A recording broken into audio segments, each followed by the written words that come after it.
tensi ndị ugbu a na tensi ndị n'azụ, present and past tense.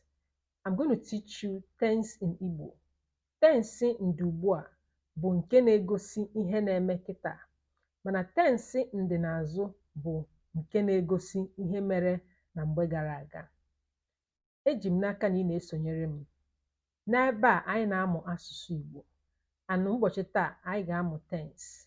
N'oyibo a na-akpọ ya present and past tense. Present and past tense. So we're going to learn this tense in Igbo. Tense ndị ugbu a dịka present tense bụ ihe na-egosi ihe na-eme ugbu a, ihe na-eme kịta kịta. Dịka onye na-ekwu okwu. Onye na-ekwu okwu, that is who is speaking. It's happening right now. Onye na-ekwu okwu. Who is speaking?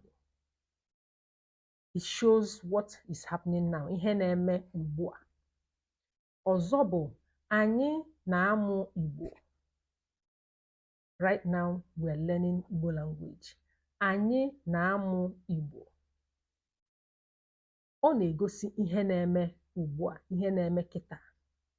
Ọzọ, Emeka na-agụ akwụkwọ. O gosiri na Emeka na-agụ akwụkwọ ugbu a. Emeka is reading his books right now. Okay? Ihe ndị a bụ njirimara ihe na-eme ugbu a, tensi ugbu a, ihe na-eme kịta kịta. Okay, ha na-agba ọsọ. They are running. Ha na-agba ọsọ. They are running. Ọ na-eri nri. He is eating. Ọ na-eri nri. He is eating. Ọ na-aṅụ mmiri. He is drinking water. Ọ na-aṅụ mmiri. He is drinking water. Anyị na-agba egwu. Anyị na-agba egwu. We are dancing. All this shows what is happening now. Ihe ndị a na-akọpụtara gị bụ ihe na-eme ugbu a. Ọnya ka eji akpọ ya tensi ugbu a. Tensi ihe na-eme ugbu a. Tensi ndị ugbu a. Okay. Nne m na-esi nri. Nne m na-esi nri. My mother is cooking. It's happening right now. My mother is cooking. Nne m na-esi nri. Ọ ihe eji akpọ ya tensi ndị ugbu a. Okay? Then Chinwe na-ehi ụra. Chinwe na-ehi ụra. It shows that Chinwe is sleeping now. Ya ka eji akpọ ya tensi ndị ugbu a. Eji m n'aka na ị na-aghọta ihe m na-ekwu. Then tensi ndị n'azụ, past tense. Tensi ndị n'azụ, past tense. Uchenna nyere m ego. Uchenna nyere m ego. Uchenna gave me money. Uchenna nyere m ego. Uchenna gave me money. Tensi ndị n'azụ. That is what happened in the past. Okay? Nkechi bịara ebe a. Nkechi bịara ebe a. Nkechi came here. It has happened. She has come and gone. Nkechi bịara ebe a.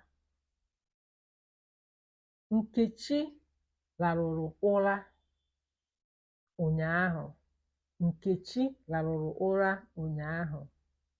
Nkechi slept yesterday. Nkechi slept yesterday. Okay? Emeka riri nri. Emeka riri nri.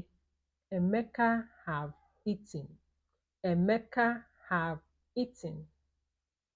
Okay? All these things are past tense. Tense ndị n'azụ. Eji m n'aka na ị na-esonyere m.